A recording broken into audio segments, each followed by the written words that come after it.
গেল ৬ সেপ্টেম্বর জার্মানির দেশ সাংস্কৃতিক গোষ্ঠীর উদ্যোগে করা হয় দেশ elite cup championship football tournament ২০২৫।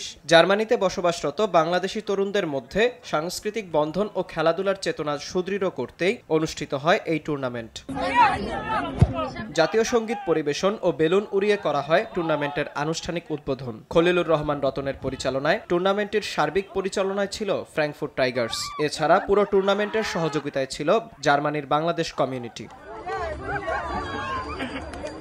টুর্নামেন্টে অংশ নেয় জার্মানির বিভিন্ন শহর থেকে আসা নতুন প্রজন্মের ৬টি দল। উত্তেজনাপূর্ণ ম্যাচ শেষে চ্যাম্পিয়ন হয় ফ্র্যাঙ্কফুর্ট টাইগার্স, রানার্স আপ হয় এফসি জোস্ট। ভীষণ ভালো লাগতেছে সবাইকে এখানে দেখে, আর এরকম সুন্দর আয়োজন, আর বাচ্চাদের আনন্দ দেখে তো আরো অনেক ভালো লাগছে। অনেক ভালো লাগতেছে, বাচ্চাদের জন্য অনেক শুভেচ্ছা। এরপর দেশ সাংস্কৃতিক গোষ্ঠীর পক্ষ থেকে দেয়া হয় পুরস্কার। চ্যাম্পিয়ন দল ফ্র্যাঙ্কফুর্ট টাইগার্সের হাতে তুলে দেয়া হয় বিজয় ট্রফি, সঙ্গে ৫০০ ইউরো। অন্যদিকে রানার্স আপ দল এফসি জোস্ট পায় ২০০ ইউরো। এছাড়াও অংশগ্রহণকারী খেলোয়াড়, কোচ, অফিসিয়ালস সবাইকেই দেয়া হয় স্মারক মেডেল। মনে হলো যে একটা বাংলাদেশে আছি ভাই, এটাই সবচেয়ে ভালো কথা। খুব ভালো একটা আয়োজন করছেন। আসলে আমাদের যে নতুন প্রজন্ম তারা সত্যি খুব সুন্দর আয়োজন করেছে, আর আপনি এটা উদ্যোক্তা হিসাবে খুবই ভালো করছেন। বিজয় ট্রফির পাশাপাশি ব্যক্তিগত অর্জনেও এগিয়েছিল ফ্র্যাঙ্কফুর্ট টাইগার্স।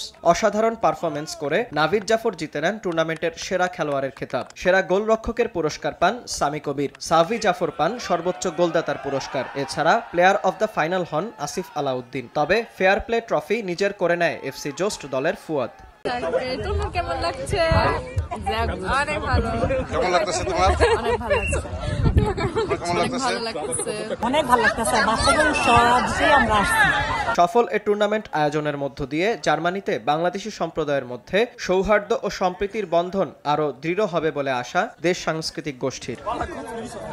বিনয়ামিন, RTV।